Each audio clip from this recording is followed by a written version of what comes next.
காசு இல்லை, பணம் தானே வேணும்.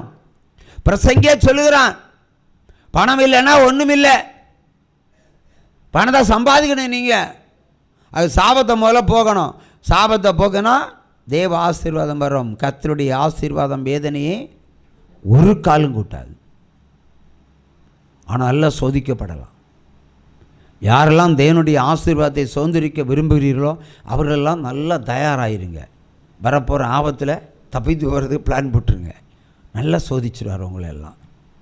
வீட்டுக்கு வீடு சோதனை அம்புகளை அனுப்புவார். உங்களுடைய விசுவாசத்தை சோதித்து அறிவார். அதில் ஜெயம் எடுத்தால் தேவ ஆசீர்வாதம் வீட்டுக்குள்ளே. இந்த காற்றையும் காண மாட்டீர்கள், மழையையும் காண மாட்டீர்கள். ஆனாலும் நீங்கள் உங்கள் ஆடு மாடுகள் குடிக்கத்தக்க தண்ணீர் இந்த பள்ளத்தாக்கிலே நிரப்பப்படும். சிலர் நினைப்பாங்க, ஒன்றுமே இல்லையே, ஒன்றுமே இல்லையே, 10 காசு எடுக்க முடியலையே, எதிர்காலத்தில் எப்படி ஒரு பொண்ணை கல்யாணம் பண்ணி கொடுக்கறது, இல்லை பையனுக்கு எப்படி கல்யாணம் பண்ணி வைக்கிறது, இப்படியெல்லாம் ஸ்கெட்சை போட்டு மூளையை போட்டு கசக்கிடுவீங்க. இதெல்லாம் பண்ணக்கூடாது. நீங்கள் பெற்றீங்க, வளர்க்குறது அவராக இருக்கணும். நீங்கள் வளர்த்தா சிக்கலில் போய் நிற்கும், அவர் வளர்த்தா பரலோகத்தில் போய் நிற்கும். ஆகவே அவர் சப்தத்தை கேட்டு செவி கொடுத்து வாழ்ந்தால் எந்த பிள்ளைகளிடத்திலும் எந்த தீமையும் வராது. ஆவடியிலிருந்து ஒரு ஃபோன் வருது. 1 வீக்கு தான் வந்தது, 1 வீக் முன்னாடி. மகன் கஞ்சா குடிப்பான், சாராயம் குடிப்பான், எண்ணெயை போட்டு அடிப்பான், எண்ணெயை போட்டு அடிப்பான். புருஷன் எப்படி அடிப்பான்னு அதே மாதிரி அடிப்பான். அப்படி அடிச்சிருவான். ஏன்னா அவனுக்கு லெவல் இல்லை, லெவல் படிச்சிருக்கிறான். ஆனால் புகைக்கிறதும் போதை வஸ்து. கஞ்சா, அவளு அம்மாவே சொல்லணும், கஞ்சா குடிக்கிறான் பாஸ்டர். ஒரு நாள் சொல்கிறாங்க, ஏதோ டெக்னோ இல்லை, ஏதோ ஒரு ஐடி கம்பெனி சோழிங்கநல்லூரில் இருக்கிற இஃப்கோன்னு நினைக்கிறேன், அந்த கம்பெனியில் வேலைக்கு போகிறான், இன்டர்வியூ போகிறான், பாஸ் ஆகணும். ஆண்டவர் சொன்னார் அவனுக்கு வேலை கிடச்சாச்சுன்னு. வேலையும் கிடச்சிது, வேலையும் கிடச்சிது. ஃபோனில் நன்றி சொன்னாங்க, ஃபோன்லேயும் நன்றி சொன்னாங்க. நேற்று சாயங்காலம் கூப்பிட்றாங்க, ராத்திரி வந்து செம்ம அடிச்சுட்டான், உடம்பெல்லாம் வலிக்குது, உடம்பெல்லாம் வலிக்குது. வேலை கொடுத்தாச்சு, அதை பரிசுத்தமாய் அதை பாதுகாத்து அந்த கம்பெனிக்கு போயிட்டு வரணும். அவன் சாயங்காலம் வீட்டில் வந்ததை அம்மா போட்டு அடிக்கிறான், வலி தாங்க முடியலைன்னு சொல்கிறாங்க. அப்போ பாருங்க, மகனால் அடி வாங்குகிற சூழ்நிலை. ஏன்னா குடும்பத்தில் சாபம் இருக்குது. சாபம் இருந்தால் தான் இந்த மாதிரி சம்பவங்கள் நடக்கும். ஏன்னா தாய் அன்பை அவன் பெற்றுக்கொள்ள தயாராக இல்லை, தாய் செலுத்துகிற அன்பை அவன் சுதந்திரித்துக்கொள்ள தயாராக இல்லை. ஏனென்றால் வீட்டிலே சாபம், வீட்டில் சாபம் இருந்தாலும் யாரும் குடியிருக்க முடியாது. ஆகவே தான் உபாகமம் 28 ஆண்டவர் என்ன சொன்னார், நீ வீடை கட்டுவாய் குடியிருக்க மாட்டாய், வீடை கட்டுவாய் குடியிருக்க மாட்டாய். விடாது சாத்தான் கடனாளி ஆக்கி தவணை கட்ட முடியாக மாற்றி கடைசியில் ஏலத்துக்கு போய் யாப்பம் விட்டுட்டு நீங்கள் வெளியே போகணும். இருக்கிறத ஒரு வீடை கட்டுவீங்க, ஒரு தலைமுறையில், ஒரு தலைமுறையில் ஒரு வீடை கட்டுவீங்க, அதுவும் போயிடும். ஆகவே முதல்ல சாபத்தை கழுவுறதுக்கு ஆயத்தப்படுங்க. இன்னும் 6 மாதங்கள் இருக்கிறது. பீரோக்கள் துருப்பிடிக்கிற அளவுக்கு வந்தாச்சுன்னு நினைக்கிறேன். பீரோ வாங்கினவங்க எல்லாம் ஒன்று கை தட்டுங்க பார்க்கலாம், அவங்க மட்டும் கை தட்டுங்க.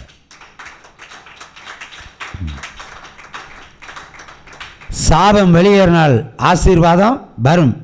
வெண்கல கதவை உடைத்து இரும்பு தாழ்பாலை முறித்து அந்த காரத்தில் இருக்கிற பொக்கிஷவா வெளிப்படத்தில் இருக்கிற புதையலையோ நான் உனக்கு கட்டளையிட்டேன். தேவை பணம் உங்களுக்கு, அதை அவர் கொடுக்க போறாரு, அதில் மாற்று கருத்து கிடையாது. ஆனால் நீங்கள் மாறணும், கர்த்தருக்குள்ள பிரகாசிக்கணும், வசனத்தில் வாழணும். பிள்ளைகளுக்கு வசனத்தை சொல்லிக் கொடுங்க. அதான் அந்த வசன போட்டியை வச்சுக்கிட்டோம்.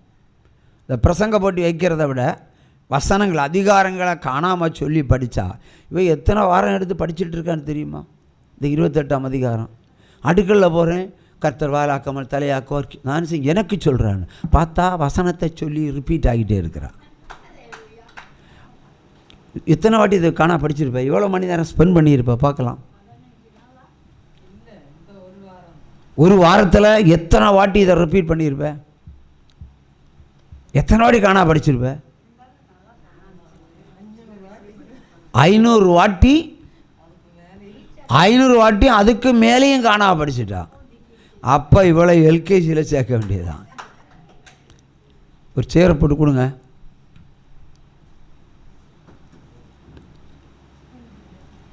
அல்லேலூயா.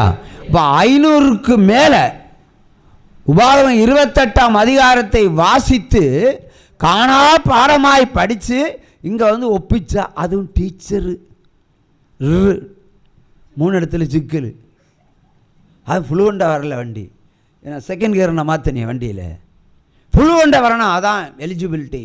எந்த அதிகாரம் எடுங்க, படிங்க. இப்போ தமிழ்நாட்டில் யாராவது உபாகமம் 28ஆம் அதிகாரம் காணா படிங்கன்னு சொன்னால் யாராவது படிப்பாங்களா? இவ தான் சொல்லியிருக்கா. ஆகவே ஒரு கைத்தாளம் கொடுக்கலாம். அல்லேலூயா. வசனத்தை உள்ள புகுத்துனா எந்த சாத்தானும் உள்ளே வரமாட்டான். நான் மாம்பழம் வாங்கிறதுக்கு பாளையங்கோட்டை போகிறேன். எங்கள் தோட்டத்தில் சீசன் முடிஞ்சால் அங்கே முதல்ல ஆரம்பிக்கும், அங்கே போவேன். அங்கே வாங்கி கொண்டு ஃப்ரிட்ஜில் வச்சுக்கிட்டு ஃபுல்லாக சாப்பாடு வேலை. அதுதான். ஒரு முறை வண்டியில் போயிட்டுருக்கிறேன், பஸ்ஸில் தான். பாளையங்கோட்டை பக்கத்தில் ஏதோ ஒரு சர்ச்சு, சிஎஸ்ஐ சர்ச்சு. அதில் ஒரு வசனம் எழுதி போடப்பட்டிருக்கிறது. ஒரு வசனம் எழுதி போடப்பட்டிருக்கிறது. நீ தேடு நிம்மதி கர்த்தர் தருகிறார். கையதடுங்க. அது ஒரு வரி, ஒரு வார்த்தை. என்ன பொறுத்தவரையில் அன்னைக்கு ஆர்சியாக இருக்கிறனால இது பெருசாக எனக்கு தெரியலை. நீ தேடு நிம்மதி கர்த்தர் தருகிறார். அந்த வார்த்தை எனக்குள்ள அப்படியே பதிஞ்சுது. பதிஞ்சது மட்டுமில்லை, நான் மாற ஆரம்பிச்சிட்டேன். சுய பரிசோதனை பண்ண இந்த வேத வசனம் எனக்கு உதவியாக இருந்தது. நீ தேடி நிம்மதி கர்த்தர் தருகிறார். இப்போ எத்தனை பேர் அந்த வசனத்தை படிச்சுட்டு போயிருப்பாங்க? அந்த வசனம் எத்தனை பேரை வாழ வச்சுருக்கோம். எனக்கு ஒரு டேர்னிங் பாயிண்ட் அந்த வசனம் தான். அர்த்தம் புரியாது. நீ தேடு நிம்மதி இயேசு தருகிற. அப்படின்னா உலகத்தில் நீ எப்படி வாழ்ந்தாலும் உனக்கு நிம்மதி கிடைக்காது, சமாதானம் கிடைக்காது என்பதுதான் உண்மை. உனக்கு தருகிற சமாதானம் ஆண்டவர்கிட்ட தான் இருக்குது. ஆண்டவர்கிட்ட தான் இருக்குது. அந்த சமாதானத்தை நாம் பெற்றுக்கொண்டால் இந்த உலகத்தில் எந்த மூலையில் இருந்தாலும் சாவு இல்லாமல் வாழலாம், ஒரு சமகையை தரலாம். எந்த மனிதனுக்கு சமாதானத்தை இழக்கிறானோ அவன் அப்பொழுதே தற்கொலைக்கு ஆயத்தப்படுவான். சமாதானம் இல்லைன்னா, இப்போ கணவன் மனைவிக்குள்ள சண்டை, சமாதானமே இல்லை, நான் செத்து போகிறேன். சின்ன சின்ன சண்டை வரும், நான் செத்து போகிறேன். உன்னோட குடும்பம் நடத்தின போதும், எனக்கு உன்னை கட்டிட்டு அழுது போதும், நான் போகிறேன்னு தற்கொலை மிரட்டலை விடுவாங்க சண்டை சச்சரவில். அப்போ கூட நீங்கள் உணரணும், எங்கள் வீட்டில் சாபம் இருக்கனால தான் சாபமான வார்த்தைகளை அவள் பேசுகிறாள். அப்படி பேசாதே என்று புருஷன் சொல்ல மாட்டான். உடனே அவன் அடுத்த சாபத்துக்குரியவன், செத்து போறியா, நீ சீக்கிரம் செத்து போ, நான் வேறு பொண்ணை கல்யாணம் பண்ணி செட்டில் ஆயிடும்னு எழுவான். இதானே என்னைக்குள்ள ட்ரெண்டு. ஒரு சமக்கையை தட்டுங்க. அல்லேலூயா. ஆகவே சாபம் ஒவ்வொரு குடும்பங்களிலும், ஒவ்வொரு இடத்துலையும், கல்வியில், படிப்பில், வேலையில், தொழிலில், வீட்டில், வாகனங்களில் கூட கிரியை செய்யும். வாகனங்களோட கிரியை செய்யும். சாபம் அது அழிக்கப்பட வேண்டிய ஒரு காரியம். ஆனால் யாரும் அழிப்பதற்கென்று யாரும் முயற்சிகள் எடுக்கிறதும் இல்லை. ஆனால் சாபத்தை போக்குன்னா தான் ஆசீர்வாதம் வரும். என்னை ஊழியத்துக்கு அழைத்ததுமே உன் சாபத்தை பிடுங்கி எறிகிறேன்னு சொல்லி எனக்கே நிபந்தனைகளை போட்டார் ஆண்டவர். நிபந்தனைகளை போட்டார். நிபந்தனைகள் போட்டனால தான் இருக்கிற உடைமைகள் வரைக்கும், பாத்திரம், மிக்சி, கிரைண்டரு ஒன்றும் இல்லாமல் எல்லாத்தையும் விற்று கடவுளுக்கு கொடுத்தோம். கடைசியில் ஒரு வேட்டி, ஒரு பேண்டு, ஒரு சட்டை, அவளுக்கு ஒரு சாரி, இதுதான் நிறுத்திட்டார் ஆண்டவர். ஒன்றுமில்லாமல் ஆக்கித்தான் ஆசீர்வதிப்பார். ஆனால் அதற்கு பிறகு ₹1 வந்தால் அது இரட்டிப்பான பலனை அது உங்களுக்கு கொண்டு வரும். அல்லேலூயா. உற்சாகமாக கையை தட்டுங்க. அல்லேலூயா. ஆகவே இந்த உபவாச கூட்டத்தில் நீங்கள் முடிவெடுக்க வேண்டிய காரியம், சாபம் இல்லத்தில் இருக்கக்கூடாது. கணவன் மனைவிக்குள்ளே வரக்கூடாது. வந்தால் கருத்து மோதல்கள் வந்துவிடும். இப்படி அடித்தா சத்தம் கேட்கும், இப்படி அடித்தா சத்தம் கேட்குமா? கேட்காது. இப்போ மனைவி வறுத்து கொட்டிகிட்டு இருப்பாள். புருஷன் பதில் கொடுத்தா சண்டையாக கலவரமாக மாறும். அவள் பேசிட்டு போட்டுன்னு இவன் சமாதானமாக இருந்தால் அவங்க வாயாலே, பெண்களுக்கு வாயாடின்னு ஒரு பேர் வச்சுருக்கிறார் ஆண்டவர். வாயாடி வாயாடி வாயாடி லாஸ்ட்டில் சைலண்ட் ஆகும். அப்புறம் விட மாட்டாங்க. நான் இவ்வளோ கத்துறேன், ஒரு பதில் பேச மாட்டியான்னு பின்னம் தலையில் போட்டு மிதிப்பாங்க. பெண்கள் தான். நான் இவ்வளோ பேசுகிறேன், ஒரு பதில் பேசாமல் இருக்கிறீங்க. அவன் பிரச்சனை வேண்டானாகும் அமைதியாக இருக்கிறான். அதுக்கப்புறம் நான் இவ்வளோ சொன்ன வரும் உங்கள் செவி கேட்கலையான்னா பின்னந்தலையில் கொடுத்தா அவன் எழும்பி ஓங்கி அடிப்பான், ஒத்த அடி. பிறகு அவங்க அப்போ என்ன அடித்து போட்டியா, இனி நீ எவளையும் கட்டி வாழு, நான் அம்மா விட்டு போகிறேன்னு சொல்லிட்டு அவன் போயிடுவான். சாபங்கள் தான் குடும்பத்தினுடைய சமாதானத்தை எடுத்து போட்டிருக்கிறது. ஆனால் இயேசு சொன்னார், நான் உங்களுக்கு சமாதானம் கொடுக்க வந்தேன் என்று எண்ணிக்கொள்ளாதீர்கள், உங்கள் சமாதானத்தை எடுத்து போடவும் வந்தேன் என்று சொல்லியிருக்கிறார். அவரே சொல்லியிருக்கிறார். ஆகவே எவன் சமாதானத்தையும் சாபத்தை விட்டு வெளியே வருகிறானோ அவன் இயேசு கிறிஸ்துவை முகமுகமாய் பார்க்க போகிறான். ஒரு சமகையை தேடுறான். மற்றவங்க அத்தனை பேரும், எத்தனை கோடி மக்கள் இருந்தாலும் கர்த்தராக தேவன் கொன்று குவிக்க போகிறார். ப்ராப்பசி ப்ராப்பசி ப்ராப்பசி கொன்று குவிக்க போகிறார். யாரை? பாவிகளை தேடி பிடிச்சு கொண்டு போடுவார். கொரோனா வந்தது, எல்லாரும் வீட்டுக்குள்ளே இருந்தாங்க இல்லையா? எல்லாரும் அடைபட்டு தான் கிடந்தாங்க. கொரோனா காலத்தில் இந்த சர்ச்சினுடைய ஆலயம் எப்பொழுதும் திறக்கப்பட்டிருந்தது. என்ன வருவாங்க, முகமூடியோடு தான் வருவாங்க. என்ன பார்த்ததும் முகமூடியை அவிழ்த்து வச்சுக்கிட்டு பேச ஆரம்பிப்பாங்க. எனக்கு பயம் பிடிக்கும், கொண்டு வர கொரோனாவை எனக்கு விட்டுட்டு போகிறாங்கன்னு. விசுவாசிக்கு முன்னாடி நான் முகமூடி போட முடியுமா? நீயே பயந்தாங்கொல்லின்னு சொன்னால் விசுவாசம் கிரியை செய்யாது. ஆகவே நான் முகமூடி இல்லாமல் இருப்பேன். ஆனால் நிறைய கொரோனாவை எனக்குள்ளே தந்துட்டு போனாங்க, விதவிதமாக தந்துட்டு போனாங்க. பாடி முழுக்க கொரோனா தான். ஆனால் ஊழியம் எங்கேயும் நிற்கலை. என் மனைவிக்கும் உண்டு கொரோனா. தெரிஞ்சால் 2 பேரையும் அபேஸ்ன்னு தூக்கிட்டு போயிடுவாங்க. அரசாங்க ஆஸ்பத்திரியை கூட்டிகிட்டு போய் அங்கே பட்டினியாக போட்டு கொன்னே போட்டுருவாங்க.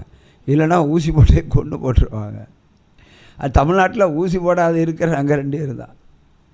கொரோனாவுக்கு பயந்து ஊசி போட்டவங்க எல்லாம் கையை தூக்குங்க பார்க்கலாம்.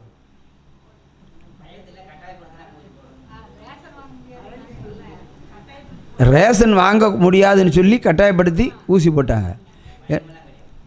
நான் கேட்குறேன், இதுக்கு பேர் தான் பயம்? ஆமாம் பிரதர், ரேஷன் வாங்க முடியாது இன்னுள்ள பயத்தில் ஊசியை போட்டிங்க. செத்து மீன் பிடிச்சு என்ன பிரயோஜனம்? ஆண்டவரே மருந்தே கண்டுபிடிக்க முடியாத கொள்ளை வியாதின்னு சொன்னார். அந்த ஊசி போட்டதுனால இப்போ எல்லாரும் இருதய பிரச்சனையெல்லாம் மருத்துவமனைக்கு வரிசையாக எறும்பு போகிற மாதிரி போயிட்டு இருக்காங்க. இன்றைக்கி உங்கள் சரீரத்தில் இருக்கிற மேக்சிமம் சத்து, அதாவது சத்துவம் இல்லை. ஆணும் அப்படி தான், பொண்ணும் அப்படி தான், எல்லாம் பிராய்லர் கோழியாக மாறிட்டாங்க. பயந்து போய் ஊசி போ. ரேஷன் என்ன, ரேஷன் இதெல்லாம் கொடுப்பாங்க. 10 கிலோ கொடுப்பாங்களா, 18 கிலோ கொடுப்பாங்களா? 12 கிலோ அரிசிக்கு போய் ஒரு ஊசியை போட்ட நீங்கள் எல்லாம் கிறிஸ்தவர்களான்னு நான் கேட்குறேன். அப்போ அந்த கிறிஸ்து வருவான், என்னை தொழுது கொண்டால் நான் 1 மூடை அரிசி தருவேன்னு சொல்லுவான். பின்னாடி போயிடுவீங்களோ? போவீங்க. எனக்கு நம்பிக்கை இல்லை உங்கள் மேலே. போயிடுவீங்க. இந்த காசை காட்டி பணம் காட்டி எல்லாம் போகாதீங்க, வசனத்தின்படி நடைங்க. அப்போ தான் நிலைச்சு நிற்க முடியும். புரியுதா? இனி அந்த மாதந்தோறும் வர காசுக்கு வேண்டி போகிறது அதெல்லாம் விட்டுருங்க. கர்த்தருக்கு பின்னாடி போங்க, உலகம் உங்கள் பின்னாடி வரும். வரலன்னா என்ன கேளுங்க, கர்த்தருக்கு பின்னாடி வாங்க. நல்லா சோதிப்பார். யாரை தெரிந்து கொள்கிறாரோ, எந்த குடும்பத்தை தெரிந்து கொள்கிறாரோ அவன் அவ்வளோதான், முடிஞ்சு போச்சு, சாப்டர் முடிஞ்சு போச்சு. புடமிட்டுருவார், நொங்கெடுத்துருவார், கண்ணை நோண்டிடுவார், மிக்சியில் போட்டு அரைப்பார், போதா குறைக்கு அம்மியில் வச்சு அரைச்சிடுவார், முடிஞ்சால் கிரைண்டர்லையும் போட்டு அரைச்சிடுவார். இந்த ஊழியத்தில் வந்தால் இதெல்லாம் முதல்ல நடக்கும். அதுக்கப்புறம் தான் ஆசீர்வாதம். நம்புகிறவங்க வாங்க, பயந்துறவங்க வராதிங்க, போயிட்டே இருங்க. ஒரு செம்ம கையை தட்டலாமா? இப்போ தேவனாகிய கர்த்தருக்கு பின்னாடி போனால் அவர் சொன்னார், எந்த கொரோனா ஒன்றும் செய்யாது, வர்றவங்களுக்கு ஜோம் பண்ணி விடணும். அதான் வேலை. அப்படி லட்சக்கணக்கான மக்களுக்கு விடுதலை ஆண்டவர் கொடுத்துருக்கிறார் அந்த காலகட்டத்தில். அதில் குறிப்பாக ஜேம்ஸ் என்றவர், அவர் பேர் இஸ்திரி ஜேம்ஸ்ன்னு சொல்லுவேன். அவருக்கும் கொரோனா, அவரை பொண்டாட்டியும் கொரோனா. அவர் எஸ்கேப் ஆகி இங்கே வந்துட்டார்.